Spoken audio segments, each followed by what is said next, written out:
राधे राधे दोस्तों, मैं मृदुला अग्रवाल, नौ प्रभात महिला हेल्पलाइन कृति झांसी मुख्यालय से एक संयोजिका। 18 जून दोस्तों, आज का दिन हम सब वीरांगनाओं के लिए बहुत महान दिन है, गर्व का दिन है।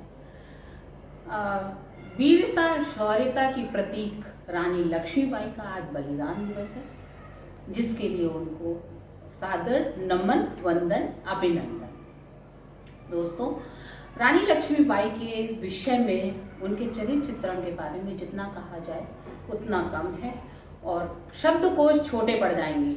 और मैं तो अगर उनके बारे में कुछ कहूँगी तो सूरज को दिया दिखाने जैसा है, फिर भी ये गलती करती हूँ। इतिहास के अनुसार रानी लक्ष्मीबाई का जन्म 19 नवंबर सन 1828 को हुआ था और पिता का नाम मोरोपंत, माता का नाम भागीरथी था। उनका पालन पोषण उनके नाना के घर में हुआ। उनका नाम मणिकर्णिका से मनु से छबीली हुआ। उसके बाद उनका वहीं पर उनका युद्ध स्तर पर ढाल, तलवार, जितने भी युद्ध के अस्त्र होते हैं, सबकी ट्रेनिंग उनके नाना के द्वारा की गई।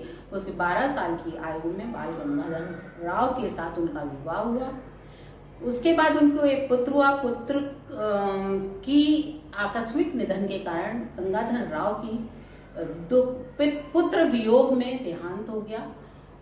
उसके बाद रानी ने एक दत्तक पुत्र दामोदर राव को लिया, जो अंग्रेजों के द्वारा नामंजूर होने के कारण विश्व की हमारे झांसी की स्वतंत्रता संग्राम की प्रथम दीपशिखा बनकर खड़ी हो गई और अंग्रेजों से मैं अपनी झांसी नहीं दूंगी, ऐसा कहकर उन्होंने अंग्रेजों के साथ प्रथम स्वतंत्रता संग्राम छेड़ दिया और उनके साथ युद्ध किया।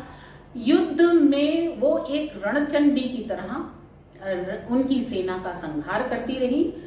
अंत में जब वो अंग्रेज कहना चाहिए खिसिया गए, उनके प्रहारों से परेशान होकर उनके ऊपर आगे पीछे हर तरफ से उनके ऊपर प्रहार करने लगे छुप कर।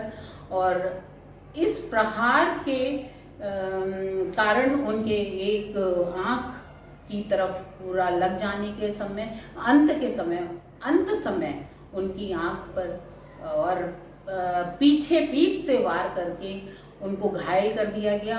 और इस घायल शेरनी ने उसके बावजूद भी दोनों हाथों में लगाम लेकर, मुंह में लगाम लेकर, दोनों हाथों में तलवार लेकर, पीठ में दामोदर राव को बांधकर वो रणचंडी की तरह युद्ध करती रही रणभूमि में।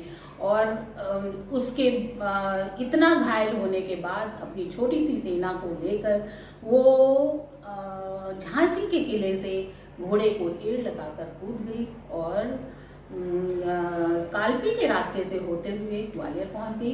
ग्वालियर में वहां अपने गुरु के आश्रम में शरण ली। वहां पर उन्होंने कहा कि मैं अंग्रेजों को अपना शरीर जिंदा या मुर्दा नहीं हाथ लगाने दूंगी। वो एक मर्यादित नारी थी।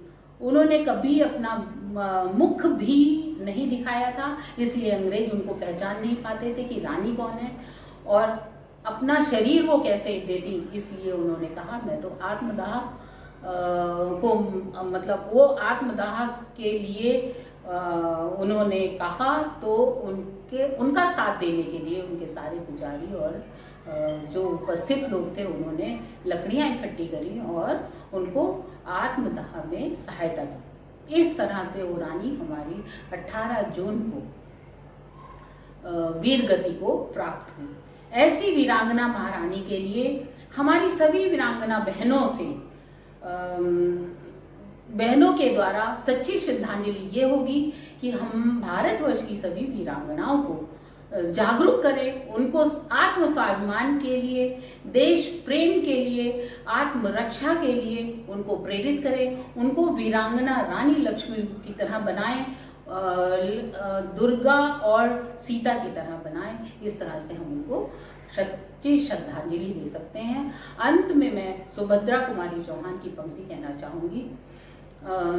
चमक उठी सन 57 में वह तलवार पुरानी थी, बुंदेले हर बोलो के मुँह हमने सुनी कहानी थी, खूब लड़ी मर्दानी वह तो झांसी वाली रानी थी, वह तो झांसी वाली रानी थी।